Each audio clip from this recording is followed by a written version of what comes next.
told him I wasn't attracted to him anymore. While I was drunk when I woke up, this happened. If I could turn back time and give myself a slap to myself, I wouldn't think longer than a second. Hello, guys. My name is Emily. I am a female, 30 years old, and my husband is Luke, a male, 35 years old. And we have been together for 3 years. I don't even know where to start with this, so maybe all I can do is just let it out. Let me warn you up front.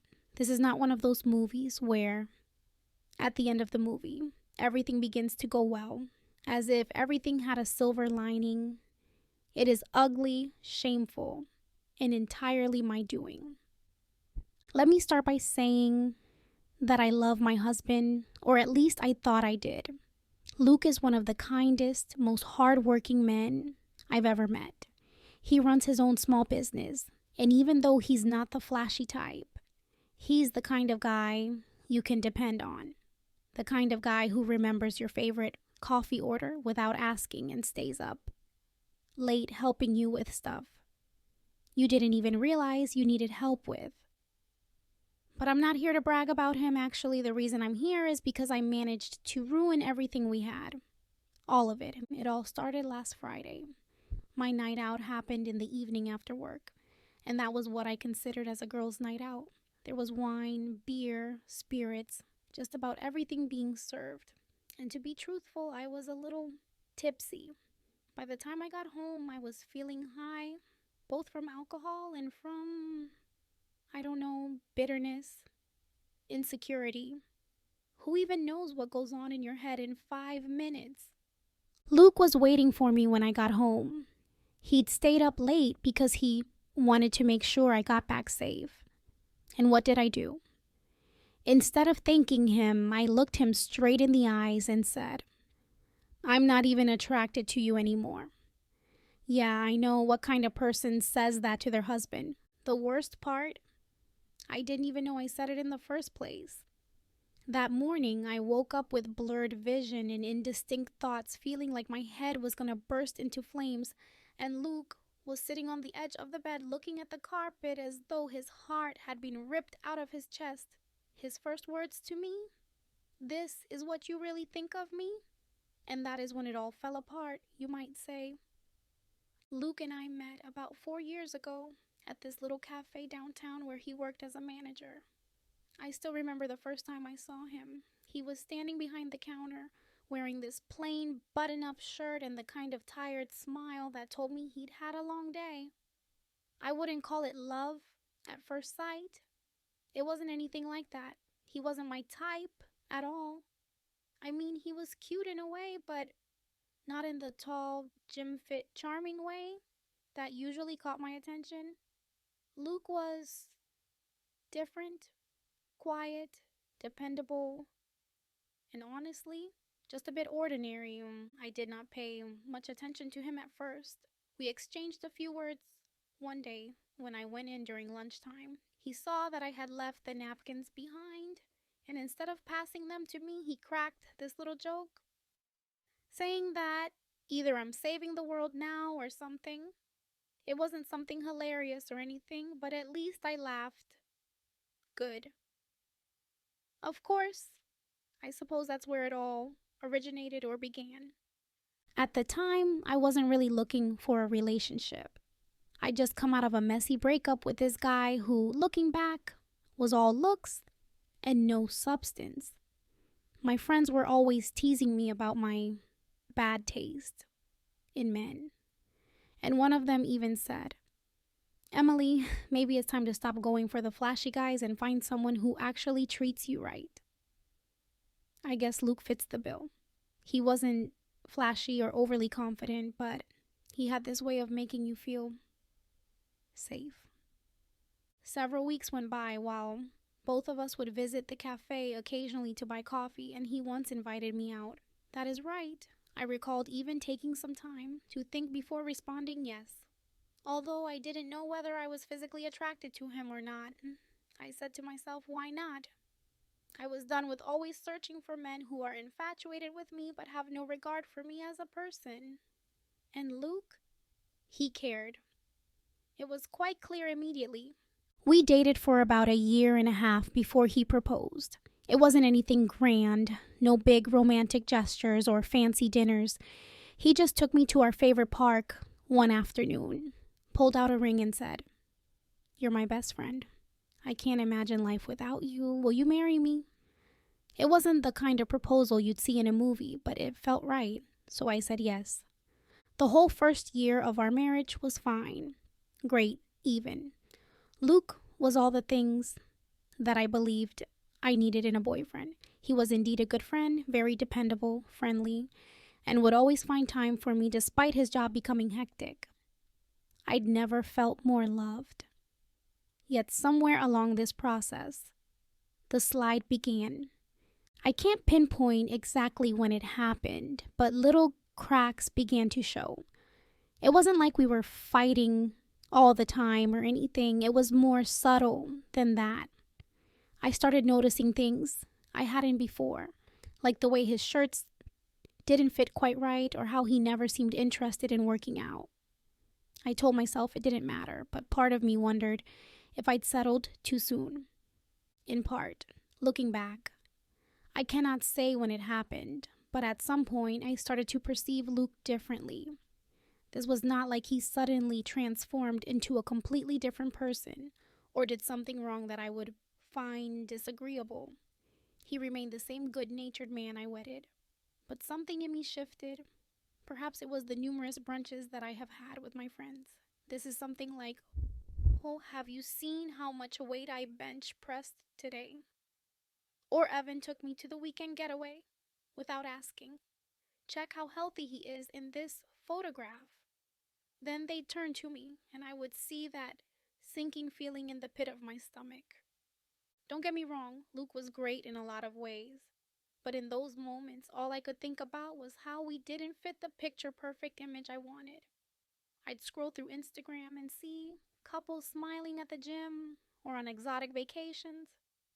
Then I'd look at the few pictures I had with Luke. He wasn't photogenic. He always looked stiff, and his clothes never seemed to sit right. It wasn't fair, but I started wishing he looked different. Taller, fitter, more something.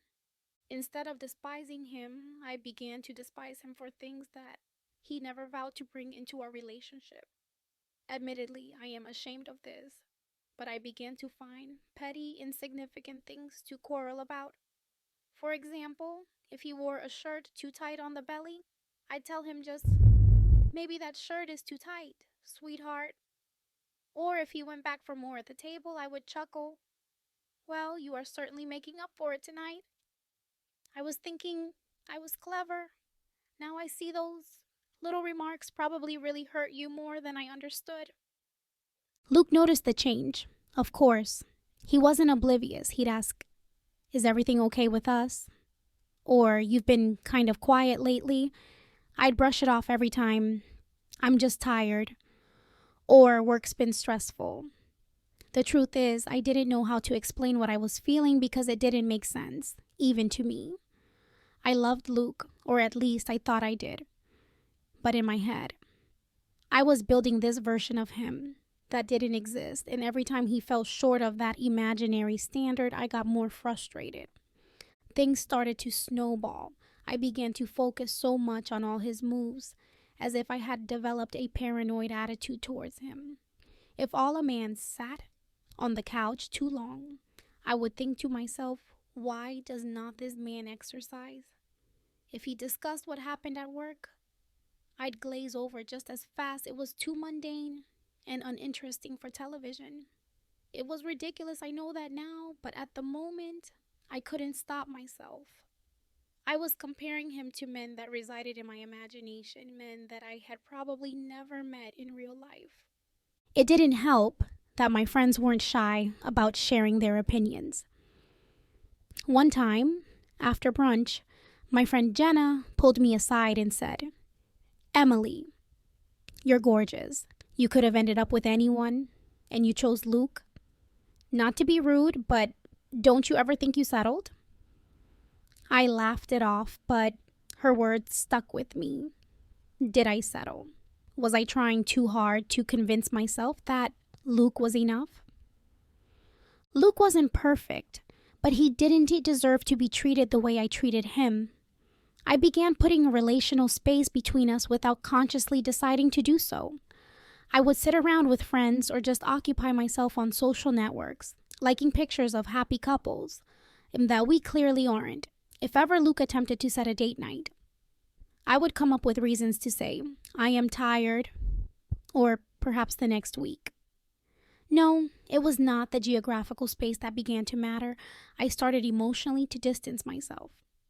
One night he asked me point blank, "Do you still love me?" I froze. I wanted to say yes, but the words caught in my throat. Instead, I said something vague like, "Of course I do. Why would you even ask that?" He didn't push, but the look on his face told me he wasn't convinced. That was Luke's thing he never pushed. He was calm, patient, and understanding. But instead of appreciating that, I started seeing it as weakness. I wanted him to fight for me, to demand answers. But he didn't. He just let me pull away, and in my twisted mind, I blamed him for that too. I am not sure how I came out with such feelings. Perhaps I was self-actualizing him. Perhaps I was attempting to ruin the best thing that I have ever had because in my heart, I believed that I didn't deserve it. That is all I know. The more I tried to make sure that we remained out of each other's lives, the more Luke struggled to let me go. And the more he clinged, the more I yearned to escape. That night started like any other girl's night. My friends and I had planned to meet up at a bar downtown just to catch up and unwind after a long week. It wasn't supposed to be a big deal, just a drink or two, maybe some laughs, and then home by midnight. But somewhere along the way, one drink turned into 3, then 4, and before I knew it, I'd completely lost track of how much I'd had. The music was loud, the conversations were flowing, and honestly, I wasn't thinking about anything except how nice it felt to not worry about my life for a change. What I didn't realize was that I was a complete wreck by the time I got home that night after midnight. I could hardly stand, let alone reason properly. Luke was still up when I drunkenly made my way inside. Like he always did. He had to wait until I got home safely. That's the kind of person he is, very reliable. And instead of even saying thank you to him or responding to the gentleman courteously, I did the unthinkable worse. I don't remember exactly how it happened, but I know I was slurring my words, my emotions bubbling over in a way that only happens when you've had too much to drink. At some point, I looked at him and said, "You're not even attractive to me anymore." Just like that. No context, no explanation, just those cruel, cutting words. All I can recall is waking up the next morning with a terrible headache and with the same feeling of regret in my mouth. Initially, I didn't see anything wrong with her. I thought that it was just another hangover, another day of the week, another cease to another day. However, physical strength became sharp and entirely unexpected, especially when I entered the kitchen to discover the true attitude of Luke. He was not in his high spirit as was expected from him. No good morning, no preparation of coffee. He just sat there, silent and cold, and I was wondering if we had not met either or if we did, and he could just scrap the relationship. He barely spoke to me, and when he did, it was short and clipped. I asked him if something was wrong, and he just looked at me like I was a stranger. That's when it started to sink in. Something had happened. Something bad. It was not until the end of the day when I gathered my courage to ask him directly that he could repeat what I was saying. He didn't yell or get angry. That's not who Luke is. All he could do was stare at me with those shocked eyes, as if I had just slapped him, and he said, "Do you really think that about me? What do you have to tell me that you are not interested in me?" I felt like the air had been sucked out of the room. My first instinct was to deny it, to tell him it wasn't true, but how could I? I didn't even remember saying it, and the fact that those words had come out of my mouth, drunk or not, meant there had to be some truth to them, right? I tried to explain myself, to brush it off as just the alcohol talking, but Luke didn't buy it. And honestly, I couldn't blame him. The day Luke asked me if I actually meant that about him, if I am not sexually attracted to him, I froze. He just sat there, stunned, and my mind blanked on what to say, how to make up for the horrible thing I had just said. After what seemed to be an eternity, I murmured an apology, saying it was just the liquor talking. I didn't mean it, but I said that. And even as I was saying it, I felt how feeble it actually was. Luke didn't yell or argue. That almost made it worse. He just nodded slightly, like he was processing what I said, and replied, "I need some time to think." Then he walked away, leaving me standing there in the kitchen with a pit growing in my stomach. That was Luke, calm and composed, even when he was clearly hurt. And instead of making me feel relieved, it made me feel worse. The next several days were odd, would be the most accurate way to describe it at this juncture. Luke didn't mention it again, but everything was different. He was just cutting me off and building some sort of wall between us, as if it was the most natural thing in the world overnight. He began to go to work early and return late at night, with a line that he had a lot of business to handle. At home, he limited his communication with me to that which was absolutely essential. The little things that I used to cherish, such as him inquiring how my day was, or even worse, memorizing some petty thing he had seen at work. It's like he was there physically, but checked out emotionally. He stopped asking about my day, stopped laughing at my jokes. He wasn't rude or mean, but his silence was deafening. Every glance felt colder, every response more distant. It's hard to explain, but it was like living with the ghost of the person I'd married. The guilt began to set in each time I would look at him, and it began consuming me little by little. It had been more than what I had told and said that night alone. It was about everything, the way I'd let resentment build up, the little digs at his appearance, the emotional distance I'd created long before this happened. And now, I was paying for it. I tried to fix things. I cooked his favorite meals, even though I was terrible at cooking. I'd leave little notes in his lunch bag like I used to do when we first got married. One night, I even tried to initiate intimacy, hoping it would bridge the gap between us. But every time, he just gave me this sad, tired look, like he wanted to say something but couldn't. And then he'd say, "I'm not in the mood," or maybe another time. It hurt, but I couldn't blame him. I'd started this mess. That stress was not missed by anyone around, including those watching from behind the scenes. Actually, my friends noticed it almost right away, or at least the more observant ones did. Once I recall, during one of the brunches, Jenna asked, turning to me like, "Is everything all right between you and Luke? You seem off." I referred to it as a phase, to which she just asked me if we were breaking up, but the look on her face didn't seem to believe it. A few days later, frustrated, I finally told her about it, if that is the best way to describe her. I explained to her the night that I got drunk, the things that I uttered to her, and the developments which followed that night. Jenna didn't sugarcoat it. "Emily, you should have been more careful," she said, her voice low so the other girls wouldn't hear. "You know Luke's a sensitive guy. Stuff like that, especially coming from you, sticks with him. You need to fix this before it's too late."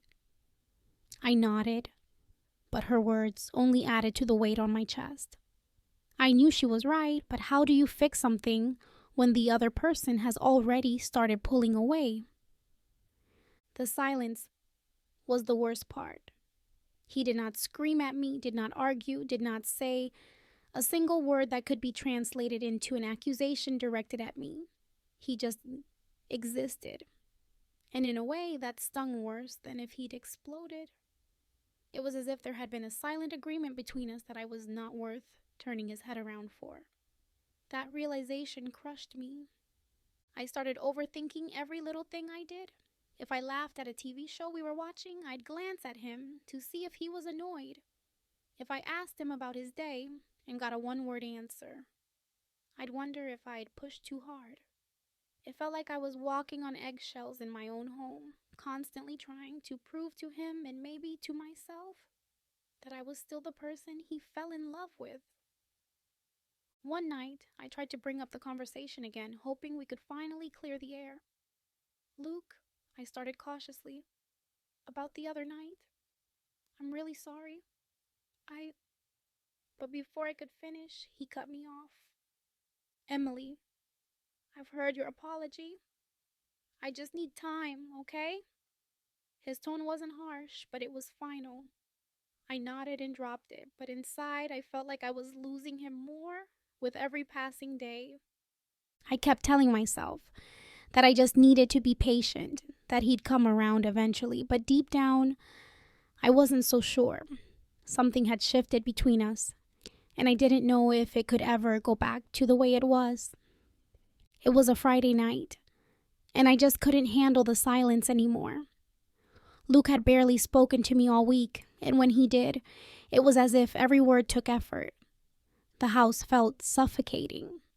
I knew I was the reason for all of it, but I didn't know how to fix it. So, instead of staying home and facing the mess I'd created, I decided to go out. I told myself I just needed a breather at night to clear my head. But deep down, I knew I was running away. I texted Jenna to meet me at the bar, but she had plans with her husband. Figures, right? Everyone seemed to have it together except me. I went alone, telling myself it wasn't a big deal, just a drink or two, and then I'd head back home. But once I got there, the loneliness hit me like a brick wall. The couples laughing, the groups of friends, clinking glasses, it all made me feel so small. I ordered a drink, then another, trying to drown out the guilt that wouldn't stop gnawing at me. That's when he showed up. I didn't notice him at first, but he slid onto the bar stool next to me and said, "You look like you've had a long day." He had this easy smile, the kind that makes you feel like you're the only person in the room. He wasn't overly handsome, but he carried himself with confidence. I couldn't help but smile back. We started talking, and it was so effortless. He asked about my job, laughed at my stupid jokes, and told me I had the prettiest smile he'd seen all night. It was such a stark contrast to the cold silence I'd been living with at home.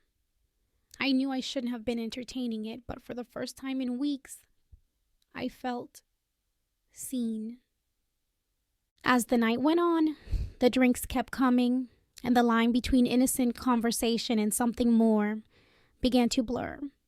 He wasn't aggressive or pushy, just charming in a way that made me feel wanted. At one point, he leaned in closer and asked, "Do you want to step outside? It's getting loud in here." I hesitated, but eventually nodded. I told myself it was harmless. We were just going to talk. Outside, the cool night air hit me like a wake-up call, but it wasn't enough to stop what happened next. We stood by his car, talking and laughing, and he said something about how he couldn't believe someone like me was out alone. I don't even know what came over me, but before I knew it, I was leaning in, and so was he. And then we kissed. It wasn't a passionate, movie-worthy kiss. It was clumsy and fueled by a mix of alcohol and bad decisions. But in that moment, it felt like everything I'd been craving: attention, validation, a break from the weight of my guilt. It felt wrong, but I didn't stop. The sound of a car pulling up broke the spell. I pulled away, laughing nervously, and turned to see who it was. And there he was, Luke. He was sitting in his car, just watching us. My heart sank. He didn't get out or yell or do anything dramatic. He just sat there with this look on his face, disappointed, almost disgusted. I'll never forget the way he looked at me, like I was someone he didn't even recognize. The guy I'd been talking to noticed my reaction and followed my gaze. "Do you know him?" he asked, looking between Luke and me. I stammered, "That's my husband." His face immediately dropped. He took a step back and muttered, "I didn't know you were married. I wouldn't have." But I wasn't listening anymore. My focus was on Luke.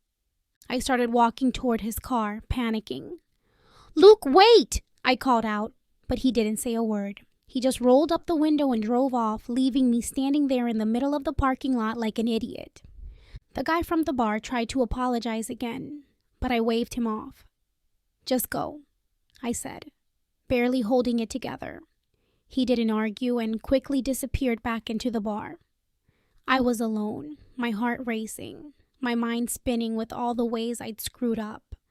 I couldn't believe what I'd just done. I got in my car and tried calling Luke, but he didn't answer. I must have called him 5 or 6 times, but nothing. By the time I got home, his car wasn't in the driveway. The house was dark, and his keys were gone. That's when it hit me. I might have just destroyed the last bit of trust he had in me. And this time, I didn't think I could fix it. The next morning, I woke up feeling like I'd been hit by a truck. My head was pounding, my stomach was in knots, and the events from the night before were playing on a loop in my mind. I barely got any sleep after what happened. I kept hoping Luke would come home, that maybe he'd cool off and we could talk it out. But he never did. When I walked into the kitchen, there he was, sitting at the table with his arms crossed. He looked like he hadn't slept either, but his face was too calm. That was Luke's thing. He didn't explode or yell when he was upset. He just got quiet. And if there's one thing I've learned, it's that silence can be so much worse. Before I could even say anything, he looked up at me and said, "We need to talk." His voice was steady, but his words felt like a punch to the gut. I sat down across from him, my hands trembling, and tried to find the right thing to say.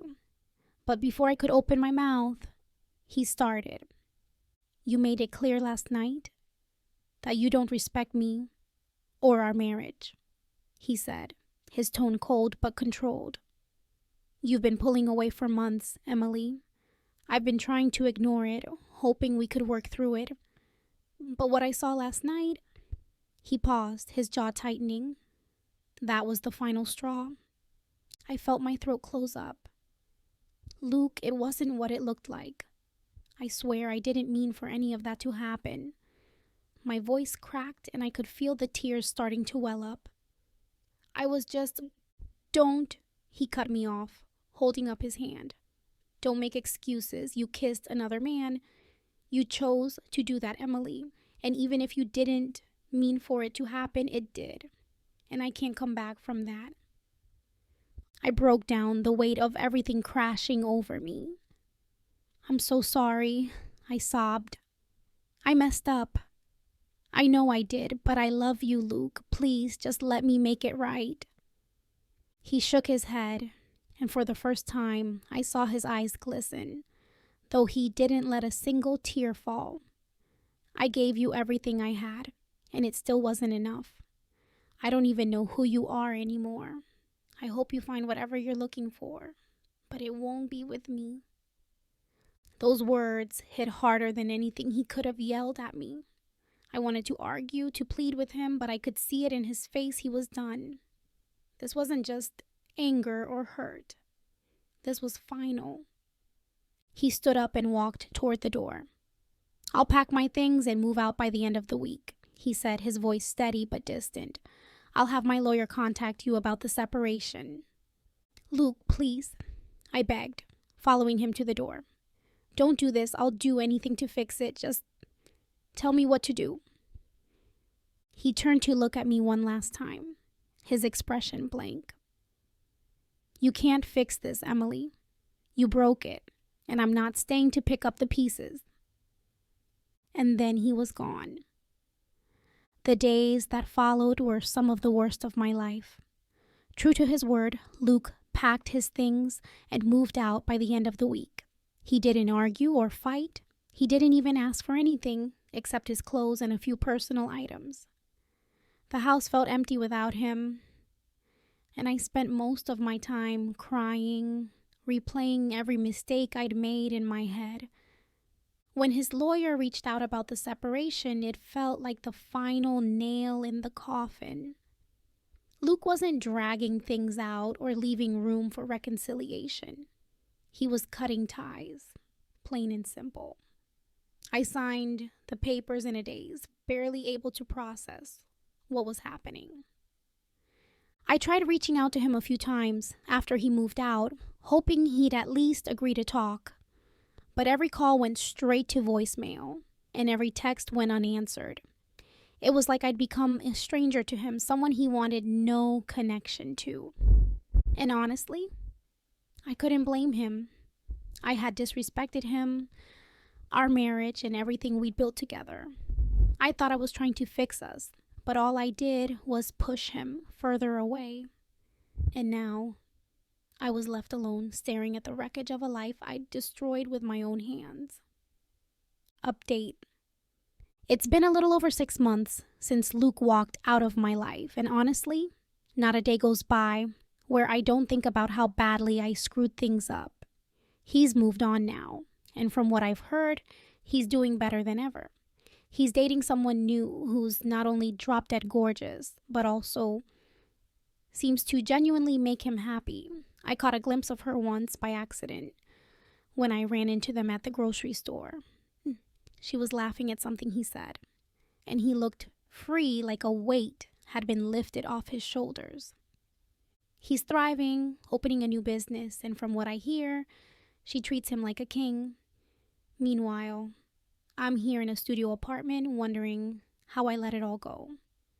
The apartment is tiny and depressing, to be honest. My parents helped me move in after the separation, but even they seemed more disappointed than supportive. My mom didn't sugarcoat it. She said, "Emily, you had everything most women dream of and you threw it away? I don't even know who you are anymore." That hurt, but she wasn't wrong. I've had a lot of time to think about where I went wrong. It's not just the cheating or the hurtful things I said. It's the way I let my insecurities get in the way of something real. I was so focused on what other people thought, on wanting a perfect life that looked good on the outside, that I completely overlooked what I had. A stable, loving relationship with someone who truly cared about me. Now, I'm the one people whisper about. Even my friends have distanced themselves. Jenna said her husband didn't want her hanging out with me because I'm a bad influence. That stung more than I expected. But again, I can't blame him. I've become the cautionary tale, the person people point to and say, "Don't end up like her." I don't know if I'll ever forgive myself for what I did, but I'm trying to move forward. If nothing else, I hope someone hears my story and learns from it. If you have someone who loves you for who you are, don't take it for granted. You might not get a second chance. Looking back, I know I've lost Luke for good. There's no fixing this, no going back to how things were, and honestly, I've made my peace with that. I had something so rare and valuable, a man who loved me unconditionally, and I let it slip through my fingers because of my own insecurities and shallow fears. If I could go back and undo it all, I would. But life doesn't work that way, does it? I've spent a lot of time reflecting on everything. At first, I wanted to blame the circumstances, the pressure from friends, or even Luke's lack of change. But the truth is, I have no one to blame but myself. He was everything I could have ever asked for, but instead of appreciating that, I let my own self-doubt and vanity poison our relationship. I can't change the past, but I can own up to it. I hope my story serves as a lesson for someone out there, anyone who might be in the same place I was. If you have someone who loves you for who you are, don't let your insecurities ruin it. You might not get a second chance. Trust me, the grass isn't greener on the other side, and chasing after some unrealistic version of perfect is the quickest way to lose something real. To Luke, if you ever hear this, I'm sorry. I know that doesn't fix anything, but I need to say it. You deserved better than what I gave you, and I hope you found that now. I hope she treats you the way I should have. And to everyone listening, thank you for sticking around to hear my story. Be kind in the comments or don't. I probably deserve whatever you have to say. This isn't one of those tales where the narrator gets a happy ending or redemption. It's just reality.